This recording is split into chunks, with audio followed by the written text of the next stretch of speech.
എല്ലാവർക്കും എൻ്റെ സ്നേഹം നിറഞ്ഞ നമസ്കാരങ്ങൾ. നമ്മൾ ഇപ്പം സദ്ഗുരുവിൻ്റെ കർമ്മ എന്നുള്ള ബുക്കിൻ്റെ റിവ്യൂ ആണ് നോക്കിക്കൊണ്ടിരിക്കുന്നത്. റിവ്യൂ എന്ന് പറഞ്ഞാൽ അതിനകത്തുള്ള സാരാംശം ഞാൻ പഠിച്ച് മനസ്സിലാക്കി നിങ്ങൾക്ക് പറയുക അതിനെക്കുറിച്ച്. ഓക്കെ, അപ്പം ഇപ്പോൾ കഴിഞ്ഞ വീഡിയോയിൽ കുറച്ച് കാര്യങ്ങളൊക്കെ കണ്ടു. ശങ്കരൻ പിള്ളയുടെ കഥയും പോപ്പിൻ്റെ കഥയും ഒക്കെ കണ്ടു. അതിൽ കുറേ കാര്യങ്ങൾ സദ്ഗുരു നമുക്ക് മനസ്സിലാക്കി തന്നു. അതുപോലെ നമ്മൾ ഒടുക്കം നിർത്തിയത് ഈ വാസന എന്നുള്ള കാര്യം പറയുമ്പോഴാണ് നിർത്തിയത്. അപ്പം വാസന എന്ന് പറഞ്ഞാൽ സാൻസ്ക്രിറ്റ് വേർഡാണ്. അതിനർത്ഥം സ്മെല്ല്, മണം എന്നുള്ളത്. അപ്പം നമുക്ക് എല്ലാവർക്കും തന്നെ ഓരോ പല പല വാസനകളുണ്ട്. വാസന എന്ന് വെച്ചാൽ മണങ്ങളല്ല, ഗുണങ്ങൾ. ഓരോരുത്തർക്കും പല പല ഗുണങ്ങളുണ്ട്. അതൊക്കെ നമുക്ക് പാരമ്പര്യമായിട്ട് കൊണ്ടുവരുക നമ്മൾ. അപ്പോൾ നമ്മളുടെ വാസനയ്ക്ക് അനുസരിച്ചായിരിക്കും നമ്മളുടെ ഫ്രണ്ട്ഷിപ്പും നമ്മളുടെ ചുറ്റുമുള്ളവരുടെയും സംസർഗവും എല്ലാം. അതായത് നമ്മളുടെ വാസനയ്ക്ക് അനുസരിച്ചായിരിക്കും മറ്റവരെ നമ്മൾ അതിനനുസരിച്ചുള്ള ആൾക്കാരെയായിരിക്കും നമ്മൾ നമ്മുടെ ജീവിതത്തിൽ അട്രാക്റ്റ് ചെയ്യുന്നത്. അതാണ് ആ വാസനയുടെ ഒരു ഗുണം. അപ്പം പിന്നെ ഇപ്പം അതിൽ നിന്ന് നമ്മൾ തുടരാം. വാസനയിൽ സദ്ഗുരു വേറൊരു വളരെ ഇൻട്രസ്റ്റിംഗ് ആയിട്ടുള്ള ഒരു കാര്യം പറഞ്ഞ് നമുക്ക് വാസനയെക്കുറിച്ച് മനസ്സിലാക്കി തരുന്നു. അതായത് സദ്ഗുരുവിന് നല്ല പാമ്പിനോട്, എല്ലാ പാമ്പുകളോടും നല്ല പാമ്പിനോട് കൂടുതലും ഭയങ്കര അടുപ്പമാണ്. സദ്ഗുരു എവിടെ പാമ്പ് കയറിയാലും അവിടെ അടുത്ത് സദ്ഗുരു ഉണ്ടെങ്കിൽ സദ്ഗുരുവിനെയാണ് വിളിച്ചുകൊണ്ട് പോകുന്നത്. അപ്പോൾ സ്നേക്ക് ക്യാച്ചർ എന്നാണ് അദ്ദേഹത്തിനെ പറയുന്നത്. അത്രയ്ക്ക് ലാവകമായിട്ട് പോയി നല്ല പാമ്പിനെ പിടിച്ച് തോളത്തിട്ടുകൊണ്ട് പോകും. അപ്പം സദ്ഗുരുവിനും പാമ്പിനും നല്ല ഒരു ചേർച്ചയുണ്ട്. അപ്പം ഒരു പ്രാവശ്യം സദ്ഗുരുവിന് ഒരു നല്ല പാമ്പിനെ കിട്ടി. അപ്പം അദ്ദേഹം അതിനെ കൊണ്ടുവന്ന് അദ്ദേഹത്തിൻ്റെ കട്ടിലിൻ്റെ അടിയിൽ സൂക്ഷിച്ച് ഒരു ഡബ്ബയിലിട്ട് വെച്ചിരുന്നു. പക്ഷേ ഈ പാമ്പിനുണ്ടല്ലോ എപ്പോഴും അതിനകത്ത് ഇങ്ങനെ കിടക്കുന്നതൊന്നും ഇഷ്ടമല്ല. അപ്പോൾ അത് വെളിച്ചാടി റൂമിൻ്റെ വെളിയിൽ വന്ന് നിൽക്കുന്നു. അത് കണ്ടുകൊണ്ട് അവരുടെ അമ്മയും അച്ഛനും പേടിച്ചു പോയി. അപ്പോൾ സദ്ഗുരു വീട്ടിലില്ലായിരുന്നു. സദ്ഗുരുവിൻ്റെ അമ്മ വീട്ടമ്മയാണ്, അച്ഛൻ ഡോക്ടറാണ്. അപ്പം അച്ഛനും അമ്മയും കിടന്ന് നിലവിളിക്കാൻ തുടങ്ങി.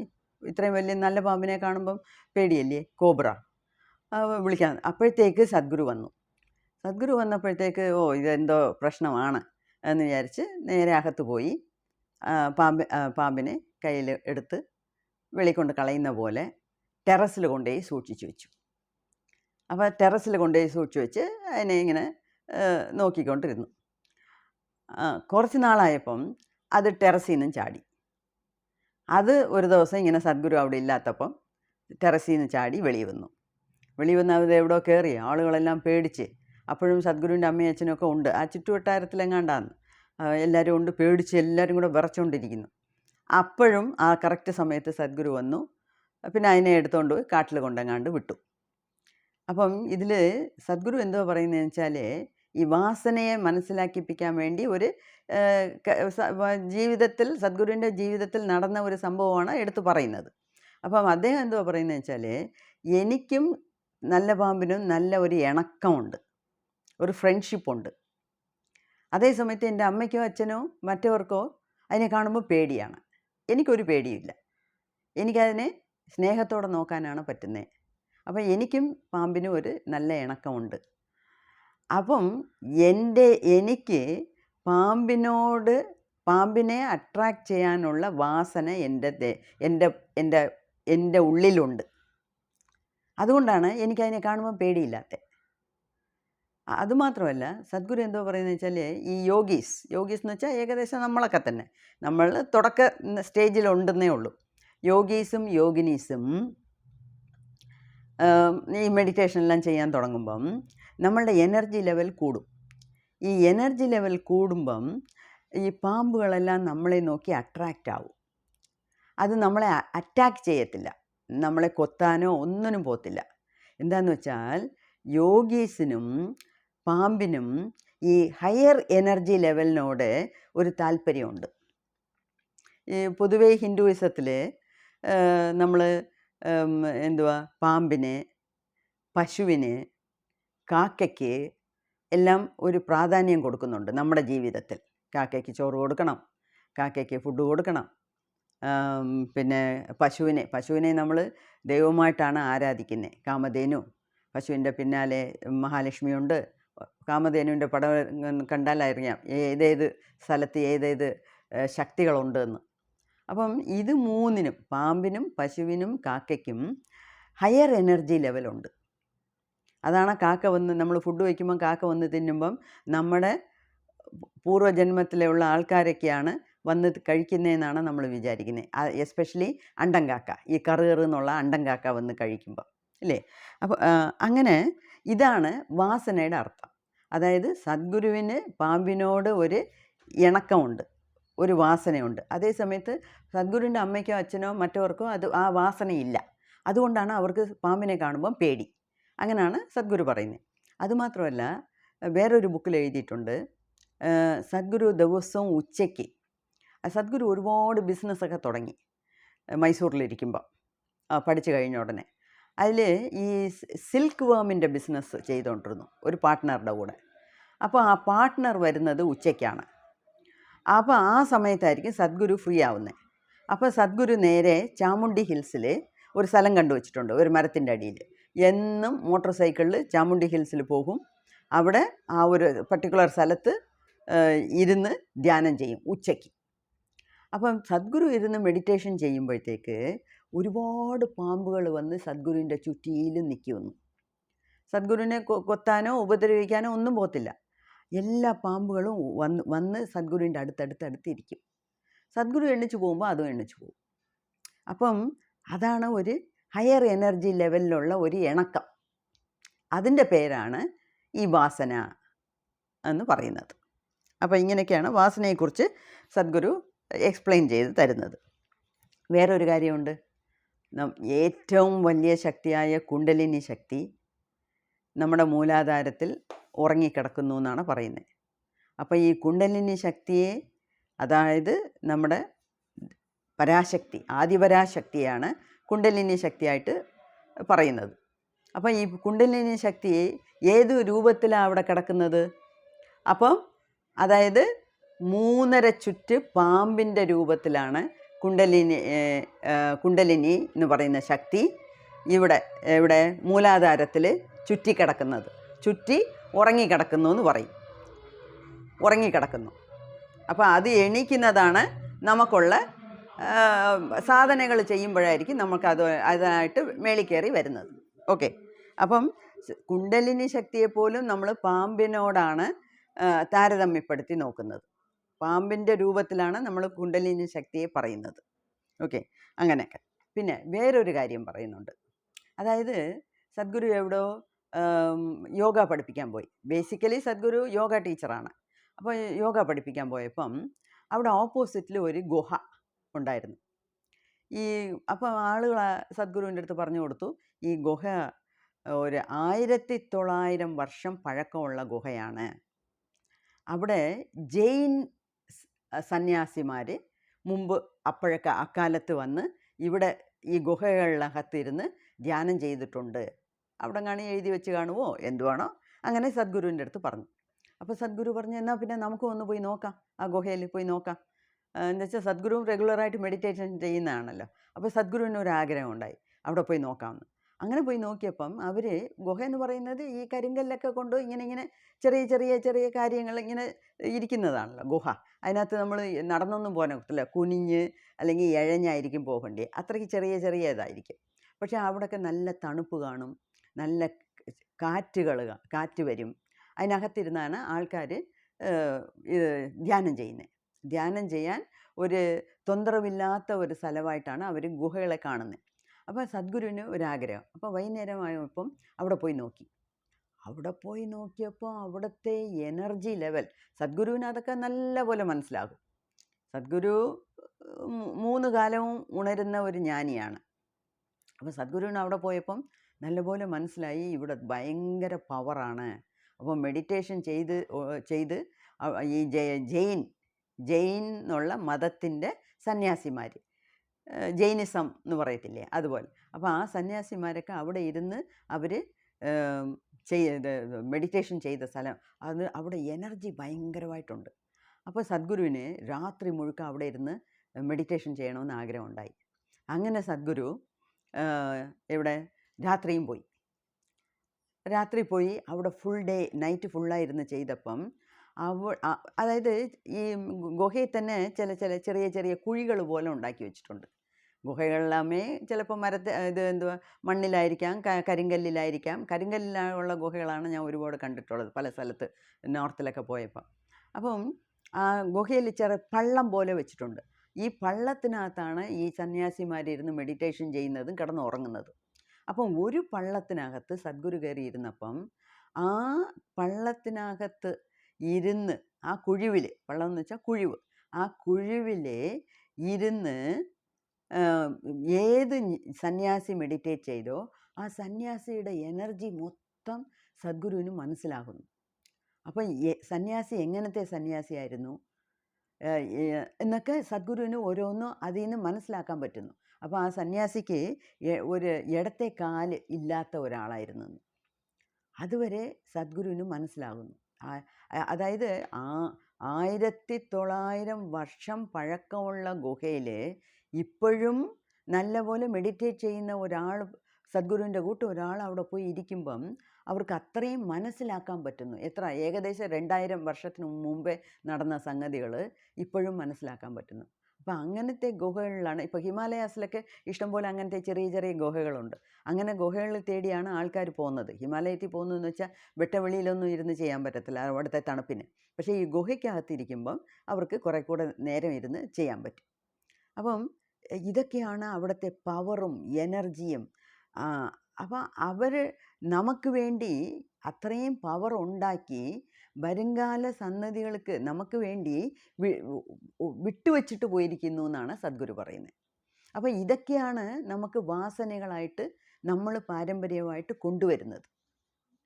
ഓക്കെ, അതാണ് സദ്ഗുരു പറഞ്ഞു വരുന്നത്.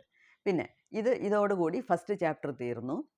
സദ്ഗുരു ഓരോ ചാപ്റ്ററിൻ്റെ എൻഡിലും ഒടുക്കവും ഒരു സാധന പറയും. ആ സാധന വളരെ സിമ്പിളാണ്, നമുക്ക് എല്ലാവർക്കും ഫോളോ ചെയ്യാനുള്ളതേ ഉള്ളൂ.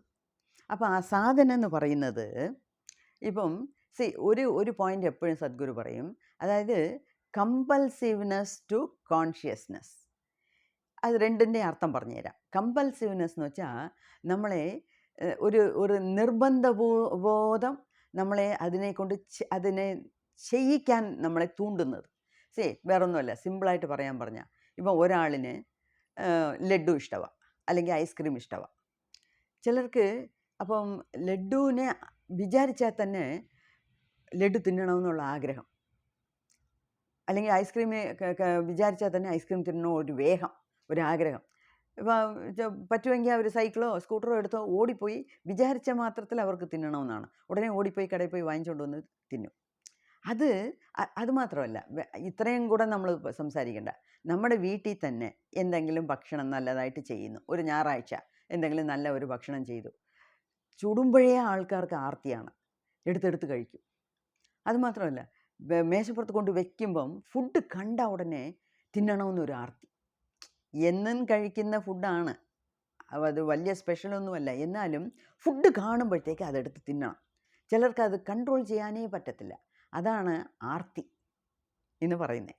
അപ്പം അങ്ങനെ ആ ആർത്തിക്ക് ഇനിയൊരു പേരാണ് ഇംഗ്ലീഷിൽ പറയുന്നത് കമ്പൽസീവ്നെസ്. ചിലർക്കങ്ങനെ സംസാരിക്കണമെന്ന് വിചാരിച്ചാൽ സംസാരിച്ചിരിക്കും. അവർക്ക് അതിനു മുമ്പേ എത്രയോ നമ്മൾ അഡ്വൈസ് ചെയ്യും. വഴക്കുണ്ടാകുമ്പം നീ വായി തുറക്കരുത്, സംസാരിക്കരുത്, നീ സംസാരിക്കുമ്പോഴാണ് കാര്യങ്ങൾ വഷളാകുന്നത്, അതുകൊണ്ട് മിണ്ടാതിരിക്കണം, മൗനം കലഹനാസ്തി എന്നൊക്കെ ഒരുപാട് അഡ്വൈസ് ചെയ്യും.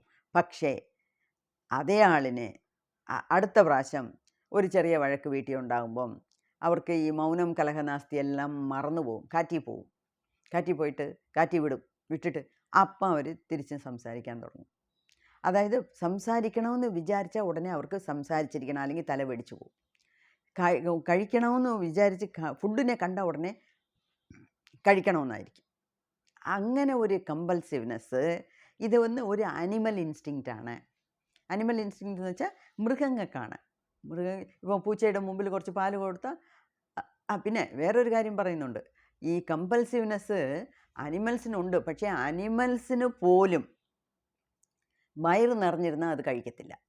അതൊരു കാര്യമുണ്ട്. ഇപ്പോൾ പൂച്ചയോ പട്ടിയോ നമ്മുടെ വീട്ടിൽ വളർക്കുന്നതോ വെളിയിൽ നിന്ന് വരുന്നതോ അതിന് വയറ് നിറഞ്ഞിരിക്കുമ്പം നമ്മൾ ഒരു എല്ല് കഷ്ണമോ മാംസത്തുണ്ടോ കൊണ്ടിട്ടാൽ മണപ്പിക്കും, പക്ഷെ തിന്നത്തില്ല. അത് ഒരു സ്ഥലത്ത് ഒരു വീഡിയോയിൽ പറയുന്നുണ്ട് Sadhguru. Even your dog knows what to eat and what not to eat whereas you people do not know എന്ന് പറയും. അതായത് നിങ്ങളുടെ പട്ടിക്ക് പോലും മണപ്പിച്ച് നോക്കിയിട്ട് അത് ഇഷ്ടമുണ്ടെങ്കിൽ മാത്രം, വയറ് വിശപ്പ് ഉണ്ടെങ്കിൽ മാത്രമേ അത് തിന്നത്തുള്ളൂ, അല്ലെങ്കിൽ അത് അവിടെ ഇട്ടിട്ട് പോകും. നിങ്ങളുടെ പട്ടിക്ക് പോലും അറിയാം ഏത് തിന്നണം ഏത് തിന്നരുതെന്ന്. പക്ഷേ നിങ്ങൾ മനുഷ്യരായ നിങ്ങൾക്ക് അതുപോലും അറിഞ്ഞുകൂടല്ലോ. ഏത് കൈ കിട്ടിയാലും വാരി തിന്നും. ഒരു കൺട്രോൾ ഇല്ലാത്ത രീതിയിലാണ് നമ്മൾ കഴിക്കുന്നത് എന്ന് ഒരു സ്ഥലത്ത് പറയുന്നുണ്ട്. അതുകൊണ്ട് അപ്പം ഈ കമ്പൽസീവ്നെസ് എന്ന് പറയുന്നതിൻ്റെ അർത്ഥം അതാണ്. ഈ കമ്പൽസീവ്നെസ്സിന് ഇരുന്ന് അങ്ങനെ നമുക്ക് ഒരുപാട് കമ്പൽസീവ് നേച്ചറുണ്ട്. നമ്മൾക്ക് ഓരോരുത്തർക്കും കമ്പൽസീവ് നേച്ചർ ഒരുപാട് കാര്യങ്ങളിലും ഉണ്ട്. ആലോചിച്ച് നോക്കണം. അയ്യോ എനിക്കൊന്നുമില്ല, ഞാൻ പെർഫെക്റ്റാ എന്ന് എടുത്ത വായിൽ പറയാൻ പാടില്ല. ഒരുപാട് സ്ഥലത്ത് നമ്മൾ ചെയ്യും. അതായത് ഇപ്പോൾ ഫ്രിഡ്ജിൽ ഒരു സാധനമുണ്ട്, എന്തെങ്കിലും ഒരു ഐസ്ക്രീം അല്ലെങ്കിൽ ഒരു കസ്റ്റർഡ് ചെയ്തു വെച്ചു, അല്ലെങ്കിൽ ഒരു കേക്ക് ചെയ്തു. ആരെങ്കിലുമൊക്കെ വരുന്നു, അവർക്ക് വേണ്ടി ചെയ്തു, നമുക്കും കഴിക്കാം. ഒരു സമാധാനം കാണത്തില്ല. ആര് വന്നാലും എന്താ, ആര് പോയാൽ എന്താ, ആദ്യം ഞാൻ കുറച്ച് അതിനകത്തുനിന്ന് എടുത്ത് തിന്നണം, കഴിക്കണം. അപ്പോൾ ഈ കമ്പൽസീവ്നെസ്സിനെ കോൺഷ്യസ് ആയിട്ട് നമ്മൾ മാറണം, കോൺഷ്യസ്നെസ്സായിട്ട് മാറ്റണം. കോൺഷ്യസ് എന്ന് വെച്ചാൽ മനഃപൂർവ്വം, ബോധപൂർവം ഇത് ഇപ്പം കഴിക്കണ്ട. ഇപ്പം നമുക്ക് ഷുഗറുണ്ട്, അല്ലെങ്കിൽ ഷുഗർ വരുന്ന സാധ്യതയൊക്കെ ഉണ്ട്. അല്ലെങ്കിലും ഇപ്പോൾ 1 ലഡ്ഡു കഴിച്ചാൽ സാരമില്ല, 2 ലഡ്ഡു കഴിച്ചാൽ സാരമില്ല. 10 ലഡ്ഡു എടുത്ത് വെച്ചുകൊണ്ട് മുൻവശത്തിരുന്ന് ഓരോന്നായിട്ട് എടുത്ത് കഴിച്ചുകൊണ്ടിരുന്ന ഒരു നിർത്തില്ലാത്ത അതാണ് ആർത്തി. അതാണ് കമ്പൽസീവ്നെസ്. അതേസമയത്ത് ആ കമ്പൽസീവ്നെസ് വരുമ്പം നോ, എനിക്കിത് കഴിക്കാൻ പാടില്ല, ഡോക്ടർ പറഞ്ഞിട്ടുണ്ട്, ഈ എണ്ണ പലഹാരമൊന്നും എനിക്ക് വേണ്ട, ഇപ്പം വേണ്ട, കുറേ ഞാൻ കഴിച്ചിട്ടുണ്ട്, ഇനി നമുക്ക് വേണ്ട എന്ന് നമ്മൾ ബോധപൂർവം ആലോചിച്ച് ചെയ്യുക. അത് നമുക്ക് മൈൻഡ്ഫുള്ളോടെ ജീവിക്കാനും അവയർനെസ്സോടെ ജീവിക്കാനും ഒരുപാട് സഹായിക്കും. ഇതിലൊരു ചെറിയ കാര്യം പറയാം. ഞാൻ കോയമ്പത്തൂരിലെ ഈഷ യോഗ സെൻറ്ററിൽ ഒരുപാട് പ്രാവശ്യം പോയിട്ടുണ്ട്. ആദ്യമൊക്കെ ഞങ്ങൾ ഫാമിലിയോടെ പോയിട്ടുണ്ട്, കോട്ടേജെല്ലാം എടുത്ത് താമസിച്ചിട്ടുണ്ട്. അതിന് പിന്നെ ഞാൻ ഒറ്റയ്ക്ക് പോകും. ട്രിവാൻഡ്രത്ത് നിന്ന് ശബരി എക്സ്പ്രസ്സിൽ കയറിയാൽ മതി, നേരെ കോയമ്പത്തൂരിൽ ഇറങ്ങാം. വൈകുന്നേരം ആകുമ്പോൾ രാവിലെ 7 മണിക്ക് ശബരി എക്സ്പ്രസ്സിൽ കയറിയാൽ 5 മണിക്ക് കോയമ്പത്തൂർ. അവിടുന്ന് നേരത്തെ ഞാൻ ടാക്സി ബുക്ക് ചെയ്ത് വയ്ക്കും. അപ്പോൾ ഈഷ യോഗ സെൻറ്ററിൽ നിന്ന് ടാക്സി വരും, നമ്മളെ പിക്കപ്പ് ചെയ്ത് അവിടെ കൊണ്ടുവിടും. നല്ല ദൂരമുണ്ട്, ഒരു 1-1.5 മണിക്കൂറിൻ്റെ ട്രാവലുണ്ട്. വെള്ളിയങ്കിരി മലയുടെ അടിവാരത്തിലാണ് ഈ ഈഷ യോഗ സെൻറ്റർ. അവിടെ 2 നേരമേ ഫുഡുള്ളൂ. 2 നേരം വെച്ചാൽ രാവിലെ 10 മണിക്ക്, വൈകുന്നേരം 7 മണിക്ക്. അപ്പോൾ 7 മണിക്ക് എല്ലാവരും അകത്ത് കയറി എല്ലാം ഓരോന്നായിട്ട് വിളമ്പി. 2 നേരത്തെ ഫുഡ് നല്ല ഹെവി ഫുഡായിരിക്കും. കാർബ്, പ്രോട്ടീൻ, ഫാറ്റ് എല്ലാം ഉള്ള നല്ല ബാലൻസ്ഡ് ഫുഡാണ്. അപ്പോൾ എല്ലാവർക്കും വിളമ്പിയിട്ട് എല്ലാവർക്കും വിളമ്പി തീർന്നിട്ട് ഒരു പ്രെയർ ചെയ്യും. അത് കഴിഞ്ഞിട്ടേ കഴിക്കാവൂ. അപ്പം നമുക്ക് ചിലപ്പോൾ നല്ല വിശപ്പായിരിക്കും, എന്നാൽ പോലും ഫുഡ് നമ്മുടെ മുമ്പിലുണ്ട്, നമ്മുടെ പ്ലേറ്റിൽ ഫുഡുണ്ട്, പക്ഷേ നമ്മൾ കഴിക്കരുത്. എല്ലാവർക്കും വിളമ്പിയിട്ട് എല്ലാം കഴിഞ്ഞ് പിന്നീട് ഒരു ഗ്രൂപ്പ് അവിടുത്തെ ആൾക്കാർ സ്ഥിരമുള്ളവർ ഒരു പ്രാർത്ഥന തുടങ്ങും. ആ പ്രാർത്ഥന കഴിഞ്ഞിട്ടേ കഴിക്കാവൂ. അപ്പം അതൊക്കെയാണ് ഈ കമ്പൽസീവ്നെസ്സിൽ നിന്ന് നമ്മൾ കോൺഷ്യസായിട്ട് കഴിക്കാനുള്ള തുടങ്ങുന്ന ഒരു ഘട്ടം. അപ്പം അതുപോലെ നമ്മൾ വീട്ടിലും അങ്ങനെ വേണം പ്രാക്ടീസ് ചെയ്യാൻ. അതാണ് ഒരു ചെറിയ സാധന, നമുക്ക് സാധാരണ ആൾക്കാർക്ക്, വീട്ടിലുള്ള ആൾക്കാർക്ക് ചെയ്യാൻ ഒക്കുന്ന ഒരു സാധന എന്ന് പറഞ്ഞ് ഒരു ചാപ്റ്ററിൻ്റെ അടിയിൽ ഓരോ സാധനം ഇട്ടിട്ടുണ്ട്. അത് നന്നായിട്ടുണ്ട്. അപ്പം ഇനി നമ്മൾ ബോധപൂർവം ഇത് വേണം ചെയ്യാൻ. എങ്ങനെ? നമുക്ക് ഏതെങ്കിലും ഇഷ്ടമുണ്ടെങ്കിൽ അത് ആരെങ്കിലും കൊണ്ടുവരുന്നു, അല്ലെങ്കിൽ നമ്മൾ കടയിൽ കണ്ടു, കടയിൽ വാങ്ങിച്ചു, അപ്പം തന്നെ കഴിക്കണം എന്നുള്ള ഒരു തോന്നൽ വന്നാൽ നോ, ഇപ്പം ഞാൻ കഴിക്കുന്നില്ല, അത് നിർത്തി, ഇപ്പം ഞാൻ കഴിക്കുന്നില്ല, പിന്നെ ആവട്ടെ എന്ന് പറഞ്ഞ് അതിനെ മാറ്റണം. ഓക്കെ, അപ്പോൾ ഇതാണ് ഫസ്റ്റ് ചാപ്റ്ററിലുള്ളത്. ഓക്കെ, ഇനി നമ്മൾ സെക്കൻഡ് ചാപ്റ്ററിലോട്ട് പോകാം. സെക്കൻഡ് ചാപ്റ്ററിൽ പറയുന്നത് വോലിഷൻ. ഇത് ഈ വേർഡ് ഞാൻ ടാഗിലിടാം, അതും കൂടെ ഒന്ന് നോക്കിയോണം. ഈ വോലിഷൻ VOLITION, വോലിഷൻ. ഈ വോലിഷൻ എന്ന് പറയുന്ന വാക്കിന് അർത്ഥം എന്തുവാന്ന് വെച്ചാൽ the power of choosing or determining. Power of choosing എന്ന് വെച്ചാൽ എന്തുവാന്ന് വെച്ചാൽ ഈ നമ്മൾക്ക് ഒരു സാധനത്തിന് വേറെ സാധനത്തിനെ ഒരു കാര്യം, സാധനമോ ഒരു കാര്യമോ എന്താണെങ്കിലും ശരി, അതിനെ സെലക്ട് ചെയ്യാനുള്ള ശക്തി. അതായത് ഒരു കാര്യം നമ്മളിപ്പോൾ ചെയ്യണോ വേണ്ടേ എന്ന് നമുക്ക് തീരുമാനിക്കാനുള്ള പവർ നമുക്കുണ്ട്. അതാണ് അവരങ്ങനെ പറയുന്നത്. ഓക്കെ, അപ്പം ഇത് എവിടൊക്കെയാണ് നമുക്ക് ചെയ്യാനുള്ളത്, ഇത് എവിടൊക്കെ നമുക്ക് ചെയ്യാൻ പറ്റും എന്നുള്ളതാണ് നമ്മൾ നോക്കേണ്ടത്. ഇതിൽ സദ്ഗുരുവിൻ്റെ സെക്കൻഡ് ചാപ്റ്ററിൽ ഒരു കഥയുണ്ട്. ആ കഥയെ വന്ന് ശരിക്കും പറഞ്ഞാൽ അതേ കഥ ഞാൻ രാമകൃഷ്ണ പരമഹംസരുടെ കൊച്ചുനാളിലെ, ഞാൻ പറഞ്ഞില്ലേ ഒരു 3 വലിയ വലിയ വോളിയം ഞങ്ങളുടെ അമ്മൂമ്മ വാങ്ങിച്ചു വെച്ചിരുന്നെന്ന്, അതിൽ തന്നെ ഞാൻ ഇതേ കഥ വായിച്ചിട്ടുണ്ട്. അപ്പം സദ്ഗുരുവും പറയുന്നുണ്ട് അവിടെ രാമകൃഷ്ണ പരമഹംസറാണ് ഇത് പറഞ്ഞിട്ടുള്ളത് എന്ന്. ഇപ്പം ഞാൻ എന്തെങ്കിലും സദ്ഗുരുവിൻ്റെ ബുക്കാണ് ഞാൻ റിവ്യൂ ചെയ്യുന്നത്. അപ്പം ഇതിലുള്ള പറയുന്നതൊക്കെ അദ്ദേഹം പറഞ്ഞതാണ് ഞാൻ നിങ്ങൾക്ക് എടുത്ത് പറയുന്നത്. ഇതിൽ എൻ്റേതായ അഭിപ്രായങ്ങൾ വലുതായിട്ടൊന്നുമില്ല. അപ്പോൾ ഞാൻ ഓരോ പ്രാവശ്യം പറയുമ്പോഴും സദ്ഗുരു പറയുന്നു അങ്ങനെ വേണം പറയാൻ. അതുപോലെ സദ്ഗുരു പറഞ്ഞത് ഒരു കഥ പറഞ്ഞു, പക്ഷേ ഇത് രാമകൃഷ്ണ പരമഹംസർ നേരത്തെ പറഞ്ഞിട്ടുള്ളതാണ് എന്നും പറഞ്ഞിട്ടുണ്ട്. അതിലെന്തുവാന്ന് വെച്ചാൽ 2 ഫ്രണ്ട്സ് ആണുങ്ങൾ. അപ്പോൾ അവർക്ക് എപ്പോഴും ശനിയാഴ്ച വൈകുന്നേരം ആകുമ്പം ബ്രോത്തൽ ഹൗസിൽ പോകണം. അങ്ങനെ പോകുന്നത് അവർക്ക് 2 പേർക്കും ഒരു ശീലമായി. അപ്പോൾ ഇങ്ങനെ 2 പേരും നടന്ന് വൈകുന്നേരം ആ ബ്രോത്തൽ ഹൗസിൽ പോകാം എന്ന് വിചാരിച്ചുകൊണ്ട് പോന്നു. പോകുമ്പോഴത്തേക്ക് ഒരു സ്ഥലത്ത് ഒരുപാട് ആൾക്കൂട്ടം. ഇവരെന്തുവാ ആൾക്കൂട്ടം എന്ന് പറയുമ്പോൾ ഒരാൾ ഭഗവത്ഗീതയെക്കുറിച്ച് പ്രസംഗിച്ചുകൊണ്ടിരിക്കുന്നു. അപ്പം ഭഗവത്ഗീത, മുക്തി, ഭക്തി എന്നൊക്കെ ഒരുപാട് കാര്യങ്ങൾ പ്രസംഗിച്ചുകൊണ്ടിരിക്കുന്നു.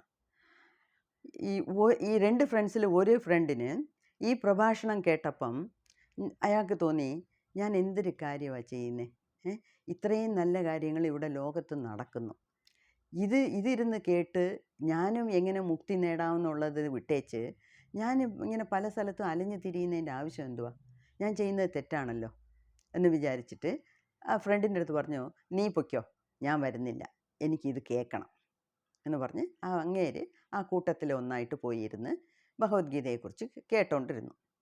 ഇയാൾ എപ്പോഴും പോലെ അവിടെ പോയി അയാളുടെ കാര്യങ്ങൾ നടത്തി. ഇതിൽ എന്തുവാ പറയാൻ വരുന്നതെന്ന് വെച്ചാൽ, ഈ ഭഗവത്ഗീതയുടെ പ്രഭാഷണം കേൾക്കാൻ ഒരുങ്ങിപ്പോയ ആൾ മനസ്സ് മുഴുവനും അയാളുടെ ഫ്രണ്ടിനെ കുറിച്ചാണ് ചിന്തിച്ചത്. അവനിപ്പോൾ എത്ര ജോളിയായിട്ടിരിക്കും, ഞാൻ എന്തുകൊണ്ട് അവിടെ പോയില്ല, ഞാൻ എടുത്ത ഡിസിഷൻ തെറ്റാണോ, ഞാനും കൂടെ അവൻ്റെ കൂടെ പോയിരുന്നിരിക്കാം എന്ന് അയാൾ ഭഗവത്ഗീതയെക്കുറിച്ച് കേൾക്കുന്നുണ്ട്. പക്ഷേ അയാളുടെ ചിന്തയെല്ലാം ഫ്രണ്ടിനെ കുറിച്ചാണ്. അതുപോലെ ആ ഫ്രണ്ട് അവിടെ പോയി ഇരുന്നാലും അവൻ്റെ മനസ്സെല്ലാം ഈ പ്രഭാഷണത്തിനെ കുറിച്ചാണ് ചിന്തിച്ചത്. ഞാൻ എന്ത് നീചമായിട്ടുള്ള കാര്യങ്ങളാണ് ചെയ്യുന്നത്, എനിക്കും കൂടെ എൻ്റെ ഫ്രണ്ടിൻ്റെ കൂടെ പോയിരിക്കാമായിരുന്നല്ലോ. അവൻ ഭഗവത്ഗീതയെ കേട്ട് അവൻ നന്നാവാനാണ് തീരുമാനിച്ചിരിക്കുന്നത്. അപ്പം ഞാനും അങ്ങനെ ഒരു തീരുമാനം എടുത്തിരിക്കാമായിരുന്നല്ലോ, ഞാൻ അങ്ങനെ ചെയ്യാത്തത് തെറ്റാണല്ലോ. അപ്പം ഇവിടെ സദ്ഗുരു പറയുന്നത്, ഇപ്പം ഈ 2 പേരിൽ നെഗറ്റീവ് കർമ്മ ആർക്കാ കൂടുതൽ? ഈ ഭഗവത്ഗീത കേൾക്കാൻ ഒരുങ്ങിയ ആൾക്കാണ് നെഗറ്റീവ് കർമ്മ കൂടുതൽ. എന്താന്ന് വെച്ചാൽ അയാൾ ഫിസിക്കലി അവിടെ പ്രസൻ്റ് ആണ്, പക്ഷേ മനസ്സ് മൊത്തം മറ്റേ സ്ഥലത്തായിരുന്നു. അപ്പം ആ 2ാമത് ആളിനെക്കാട്ടിലും ഇയാൾക്കാണ് നെഗറ്റീവ് കർമ്മ. അതാണ് സദ്ഗുരു പറയുന്നത്. അപ്പം സദ്ഗുരുവിൻ്റെ പോയിൻറ്റ് എന്തുവാന്ന് വെച്ചാൽ, നമ്മളുടെ മനസ്സിൽ വരുന്ന വിചാരങ്ങൾക്കാണ് പ്രാധാന്യം കൊടുക്കേണ്ടത്. നമ്മുടെ മനസ്സിൽ നിന്ന് ഉണ്ടാകുന്ന തോട്ട്സ് എന്ന് വെച്ചാൽ വിചാരങ്ങൾ. ആ വിചാരങ്ങൾക്കാണ് നമ്മൾ പ്രാധാന്യം കൊടുക്കേണ്ടത്. ആ വിചാരത്തിന് ഏറ്റ പോലെ ആയിരിക്കും നമ്മൾ നമ്മുടെ കർമ്മ പോസിറ്റീവാണോ നെഗറ്റീവാണോ എന്ന് നമ്മൾ ചിന്തിക്കേണ്ടത്. അതാണ് സദ്ഗുരു പറയുന്നത്. പിന്നെ അപ്പം നമ്മൾ ഏത് ഉദ്ദേശത്തോടെ നമ്മൾ ചെയ്യുന്നോ അതിനാണ് പ്രാധാന്യം. അപ്പം നമ്മുടെ കർമ്മ പോസിറ്റീവ് ആവുന്നോ നെഗറ്റീവ് ആവുന്നോ എന്ന് അറിയണമെങ്കിൽ നമ്മുടെ ഉദ്ദേശശുദ്ധി വേണം. നമ്മളുടെ ഉദ്ദേശം നന്നായിരുന്നാൽ അത് നമ്മളുടെ നെഗറ്റീവ് കർമ്മയെ കുറയ്ക്കും. ഉദ്ദേശം നല്ല ഉദ്ദേശമാണെങ്കിൽ, ഇപ്പം നമ്മുടെ കുഞ്ഞിന് പനി വരുന്നു, മരുന്ന് കഴിക്കുന്ന മരുന്നാണ്. അപ്പോൾ അതിനെ തേനിൽ കുഴച്ച് എങ്ങനെയെങ്കിലും 2 പേരും കൂടെ വായി തുറന്ന് അതിനെ അകത്ത് മരുന്ന് ഇടുന്നു. കുഞ്ഞ് കിടന്ന് കരയുന്നു. നമുക്ക് പ്രയാസമുണ്ട് അങ്ങനെയൊക്കെ വലിച്ചു പിടിച്ച് കൊടുക്കാൻ. പക്ഷേ നമ്മുടെ ഉദ്ദേശം എന്തുവാ? എങ്ങനെയെങ്കിലും ഈ മരുന്ന് വയറ്റിൽ ചെല്ലണം, നമ്മുടെ കുഞ്ഞിൻ്റെ രോഗം മാറണം, പനി കുറയണം. അപ്പോൾ ഉദ്ദേശം അവിടെ നല്ലതാണ്. അപ്പോൾ ഒന്ന് കൊച്ചിനെ വഴക്ക് പറഞ്ഞോ, അല്ലെങ്കിൽ ഒരു ചെറിയ അടി കൊടുത്തോ, അല്ലെങ്കിൽ നിർബന്ധിച്ച് ആ കയ്പായിട്ടുള്ള മരുന്ന് കൊടുക്കുന്നതിൽ തെറ്റില്ല. എന്നുവെച്ചാൽ നമ്മുടെ ഉദ്ദേശം നല്ലതാണ്. അതുപോലെ നമ്മുടെ ഉദ്ദേശം നല്ലതായിരുന്നാൽ നമുക്ക് നെഗറ്റീവ് കർമ്മ കുറയും. വന്ന് ഇപ്പം ഈ അതായത് കോർട്ടിലൊക്കെ പണിഷ്മെൻ്റ് കൊടുക്കുന്നില്ലേ? ഇപ്പം ഈ മർഡർ കേസിലും അല്ലാത്ത പല കാര്യങ്ങളിലും ജഡ്ജ് പറയുന്നതാണല്ലോ ഫൈനൽ ജഡ്ജ്മെൻറ്റ്, വെർഡിക്റ്റ്. അപ്പം അങ്ങനെ ഒരു ജഡ്ജ് ഒരു ഫൈനലായിട്ട് ഒരു വെർഡിക്റ്റ് കൊടുക്കുമ്പം ഈ ഉദ്ദേശം എന്തുവായിരുന്നു? ഇപ്പം ഒരാൾ കൊലപാതകം ചെയ്തു. പക്ഷെ ആ കൊലപാതകം ചെയ്യുന്നത് ഏത് സാഹചര്യത്തിലാണ് ചെയ്തേ? മനഃപൂർവ്വം പ്ലാൻ ചെയ്തോ അല്ലാതെ ചെയ്തോ എന്നുള്ളതും കൂടെ അവർ കണക്കിലെടുത്താണ് കോർട്ട് അവന് ശിക്ഷ കൊടുക്കുന്നത്. അപ്പം നമ്മളുടെ ഉദ്ദേശം എത്ര ദൂരം നന്നായിട്ടിരുന്നു എന്നുള്ളത് നമ്മൾ ചിന്തിക്കണം. അതാണ് സദ്ഗുരു പറയുന്നത്. അപ്പം കർമ്മ പോസിറ്റീവാണോ നെഗറ്റീവാണോ എന്നുള്ളതിന് നമ്മളുടെ ചിന്താഗതി, നമ്മളുടെ ഉദ്ദേശം, ഒരു കാര്യം ചെയ്യുമ്പം അത് നല്ല ഉദ്ദേശത്തിലാണോ ചെയ്യുന്നത്, ചീത്ത ഉദ്ദേശത്തിലാണോ ചെയ്യുന്നത് എന്നുള്ളത് വളരെ വളരെ ഇമ്പോർട്ടൻ്റ് ആണ്. ഇതിൽ പെട്ടെന്ന് ഒരു ചെറിയ ഒരു കാര്യം പറയാം. അതായത് 5 എക്സാമ്പിളാണ് സദ്ഗുരു ഇതിനകത്ത് പറയുന്നത്. ഒന്ന്, ഇപ്പോൾ കൊച്ചു കുഞ്ഞുങ്ങൾ ചിലപ്പം ഈ പിച്ചാത്തി വെച്ച് കളിക്കും. നമ്മൾ എപ്പോഴും പറയും പിച്ചാത്തി തൊടരുത്, മുറിയും, ഷാർപ്പ് ഓബ്ജക്ട്സ് ഒന്നും വെച്ച് കളിക്കരുത്, അങ്ങനെയെന്ന് പറയും.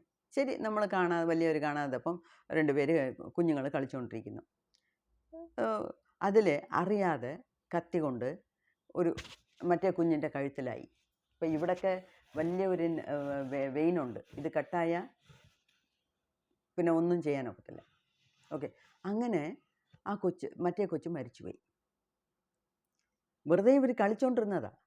പക്ഷേ എങ്ങനെയോ കഴുത്തി കൊണ്ട് ആ കൊച്ചിൻ്റെ കഴുത്തിൽ നിന്ന് ഭയങ്കര ബ്ലീഡിങ് ആയി ആ കൊച്ച് മരിച്ചു.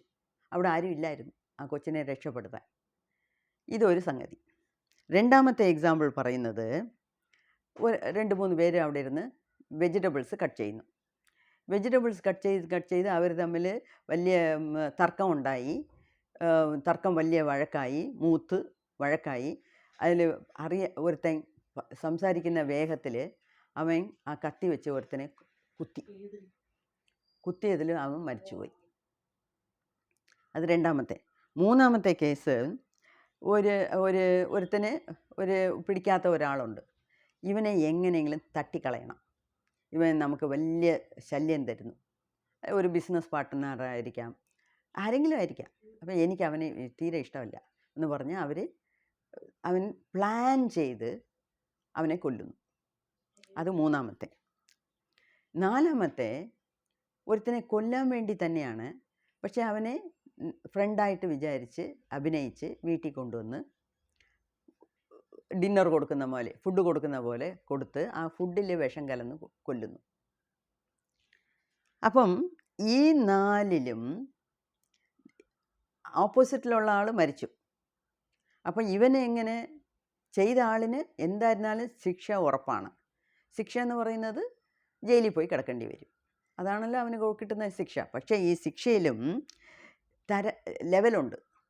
ഈ 2 കൊച്ചുങ്ങൾ നൈഫ് പിച്ചാത്തി വെച്ച് കളിച്ചു, അറിയാതെ ഒരു കൊച്ചിൻ്റെ കഴുത്തിൽ കയറി മരിച്ചു എന്ന് പറയുമ്പം മറ്റേ കൊച്ചിൻ്റെ ഉദ്ദേശം കൊല്ലുന്നതോ ഒന്നുമല്ല. അപ്പോൾ അതിൻ്റെ ഉദ്ദേശം എന്ന് പറയുന്നത് വേറൊന്നുമല്ലായിരുന്നു. കൊല്ലണമെന്നുള്ള ഒരു ചിന്തയെ പോലും ആ കൊച്ചിനില്ല. അപ്പോൾ ആ കൊച്ചിനുള്ള കർമ്മ എത്ര? അതിനുള്ള നെഗറ്റീവ് കർമ്മ വലുതായിട്ട് വരത്തില്ല. അതേ സമയത്ത് രണ്ടാമത്തെ ഇതിൽ ഇവർ ഫ്രണ്ട്സാണ്, ആരൊക്കെയോ മലക്കറി വെട്ടാൻ വന്നു, ഏതോ ഒരു കാര്യത്തിന് പോയി, അവിടെ വഴക്കുണ്ടായി, അറിയാതെ അവൻ ദേഷ്യത്തിൽ പറഞ്ഞപ്പം അപ്പോൾ അവന് നെഗറ്റീവ് കർമ്മ തന്നെയാണ്. പക്ഷേ ആ നെഗറ്റീവ് കർമ്മയ്ക്ക് വലിയ ഒരു ഇത് അതിനുള്ള പനിഷ്മെൻറ്റ്, ശിക്ഷ വലുതായിട്ടില്ല. പക്ഷേ മൂന്നാമത്തെ ഇതിന് അവൻ പ്ലാൻ ചെയ്താണ് കൊന്നേ, അതിന് ശിക്ഷ വലുതാണ്. അതേമാതിരി നാലാമത്തെ ഇതിനോ ഡിന്നറിന് മനഃപൂർവ്വം വിളിച്ച് ഫുഡിൽ പോയ്സൺ വെച്ച് വിഷം വെച്ച് കൊല്ലുന്നെങ്കിൽ അവൻ്റെ ശിക്ഷ അതിനേക്കാട്ടിലും കൂടുതലാണ്. ഇതിലെ ഈ 4 കേസിലും ശിക്ഷ ഇങ്ങനെ കൂടിക്കൂടി വരുവാണ്. ഇതിൽ ഞാൻ ഇപ്പം ഒരു ചെറിയ ഒരു കാര്യം ഓർത്തു ഇത് എഴുതുമ്പം, ഈ 2 കൊച്ചുങ്ങൾ ഈ നൈഫ് വെച്ച് കളിച്ച് അറിയാതെ ചെല്ലില്ല, അതുകൂടെ കഥയ്ക്ക് വേണ്ടി പറയുന്നതല്ല. ഞാൻ എത്രയോ വർഷത്തിന് മുമ്പേ KV പാങ്ങോട് പഠിച്ചുകൊണ്ടിരുന്നപ്പം ഒരു വലിയ ഒരു മറക്കാൻ കഴിയാത്ത ഒരു കാര്യം നടന്നു. അവിടെയൊക്കെ ക്വാർട്ടേഴ്സ് ഉണ്ട്, ആർമി ക്വാർട്ടേഴ്സ്. അതിൽ 2 കൊച്ചുങ്ങളും ഒരമ്മയും. അപ്പം ഈ 2 കൊച്ചുങ്ങളും കളിച്ചുകൊണ്ടിരിക്കുക. അതിൽ രണ്ടാമത്തെ ഇളയ കൊച്ചിന് അന്ന് പിറന്നാൾ. അപ്പോൾ അമ്മ ഇങ്ങനെ നോക്കിയിട്ട് 2 കൊച്ചുങ്ങളും കളിക്കുന്നത് കണ്ടുവച്ച്, ശരി ഞാൻ പായസം ചെയ്യാം എന്ന് വിചാരിച്ച് അമ്മ അടുക്കളയിലോട്ട് പോയി. മക്കളെ 2 പേരും കളിച്ചുകൊണ്ടിരിക്കും, ഇവിടെ ഇരിക്കും, വെളിയിൽ പോകരുത്, അമ്മ പായസം ഉണ്ടാക്കി കൊണ്ടുവരാമെന്ന് പറഞ്ഞ് അടുക്കളയിൽ നിന്ന് പായസം ഉണ്ടാക്കുന്നു. പായസമൊക്കെ ഉണ്ടാക്കിയിട്ട് വന്നപ്പം ഈ 2 കൊച്ചുങ്ങളും ബെൽറ്റ് വെച്ചാണ് കളിച്ചുകൊണ്ടിരുന്നത്. ബെൽറ്റ് വെച്ച് കളിച്ച് വലിയ കൊച്ച് 2 ആമ്പിള്ളേരാ, ഇളയ കൊച്ചിൻ്റെ കഴുത്തിൽ ബെൽറ്റ് ഇട്ടിട്ട് ചുരുക്കി ടൈ കെട്ടുന്ന പോലെ കളിച്ച് അതിൻ്റെ കഴുത്തിലങ്ങ് ഇറുകി ആ കൊച്ച് അപ്പം തന്നെ മരിച്ചു. പായസം ഉണ്ടാക്കിയിട്ട് പിറന്നാളെന്ന് പായസം ഉണ്ടാക്കിയിട്ട് അമ്മ വരുമ്പോൾ ഇതാണ് കാണുന്നത്. രക്ഷപ്പെടുത്താൻ പറ്റിയില്ല. അടുത്ത ദിവസം ഞങ്ങൾ സ്കൂളിന് ലീവ് കൊടുത്തു, ഞങ്ങളെല്ലാവരും ആ വീട്ടിൽ പോയി കണ്ടായിരുന്നു. അപ്പം ഇത് കഥയ്ക്ക് മാത്രമല്ല, ഇതുപോലെ അബദ്ധങ്ങളും ഒരുപാട് നടക്കുന്നുണ്ട്. അത് ഇങ്ങനത്തെ കാര്യങ്ങളൊക്കെ ഞാൻ ജന്മത്ത് മറക്കത്തില്ല. എനിക്ക് അത്രയും മനസ്സിനെ തട്ടിയ ഒരു ദുഃഖകരമായിട്ടുള്ള കാര്യങ്ങളാണ്. അപ്പം ഇത് 4 എണ്ണം പറഞ്ഞോ. ഇനി ഒന്നുകൂടെ സദ്ഗുരു പറയുന്നു. 5ാമത്തെ കേസ് എന്ന് പറയുന്നത്, ഇത് ഒരുത്തനെ ഒന്നും കൊല്ലാനോ പിടിക്കാനോ വെട്ടാനോ കുത്താനോ ഒന്നും പോകുന്നില്ല. പക്ഷേ അവന് മനസ്സിൽ ഇവൻ്റെ പുറത്ത് അത്രയും വെറുപ്പും ദേഷ്യവുമാണ്. അപ്പോൾ എന്ന് ഇവൻ അവനെക്കുറിച്ച് വിചാരിച്ച് മനപ്രയാസമല്ല, വെറുത്ത് മനം കൊണ്ട് പ്രാഹിയിരിക്കും. അപ്പം ഇത് 5ാമത്തെ കേസ്. ഇതിൽ ഈ ആരെ പ്രാകുന്നോ അവനൊന്നും സംഭവിക്കുന്നില്ല. ഈ ഫസ്റ്റ് 4 സംഭവത്തിലും 2ാമത്തെ പാർട്ടി എന്ന് പറയുന്നത് മരിച്ചുപോയി, ആദ്യത്തെ പാർട്ടിക്കാണ് ശിക്ഷ. പക്ഷേ ഈ 5ാമത്തെ കേസിൽ ആരും മരിക്കുന്നില്ല. പക്ഷേ ഈ മനസ്സുകൊണ്ട് വെറുത്ത് അവനെ പ്രാഹി ഇരിക്കുന്നവനെ അവനായിരിക്കും ഈ 5 പേരിൽ കൂടുതൽ നെഗറ്റീവ് കർമ്മ ചേരുന്നത്. എന്താണെന്ന് വെച്ചാൽ, നേരത്തെ പറഞ്ഞതുപോലെ നമ്മൾ കൈകൊണ്ടോ കാലുകൊണ്ടോ ഒരാളെ തള്ളിയിട്ടോ അറിയാതെയോ വേണമെന്നോ കുത്തിക്കൊല്ലുന്നതിനെക്കാട്ടിലും വളരെ മോശപ്പെട്ടതാണ് നമ്മൾ മനസ്സുകൊണ്ട് ഒരാളെ വെറുക്കുന്നതും പ്രാകുന്നതും അവൻ്റെ നാശത്തിന് വേണ്ടി നമ്മൾ വിചാരിക്കുന്നതും ആഗ്രഹിക്കുന്നതും ഒക്കെ. അതായിരിക്കും മാക്സിമം നെഗറ്റീവ് കർമ്മ കൊണ്ടുവരുന്നത്. അപ്പോൾ ഇതിൽ നമുക്ക് എന്തുവാ മനസ്സിലാകുന്നതെന്ന് വെച്ചാൽ, നമ്മുടെ ചിന്താഗതിയാണ് നമ്മളെ നല്ലതാക്കുന്നതും ചീത്തയാക്കുന്നതും. നമ്മളുടെ ചിന്ത നേരെ ഇരുന്നാൽ എല്ലാം നേരെയാകും. ചിന്ത നേരെ ഇരുന്നാൽ നമുക്ക് പോസിറ്റീവ് കർമ്മകൾ ചെയ്യാനേ ഉള്ളൂ സമയം. അപ്പം അതാണ് സദ്ഗുരു ഇതിനകത്ത് ഈ ഇത്രയും എക്സാമ്പിളിൻ്റെ കൂടെ നമുക്ക് പറഞ്ഞ് മനസ്സിലാക്കുന്നത്. ഇനി ബാക്കി അടുത്ത വീഡിയോയിൽ കാണാം. നന്ദി, നമസ്കാരം.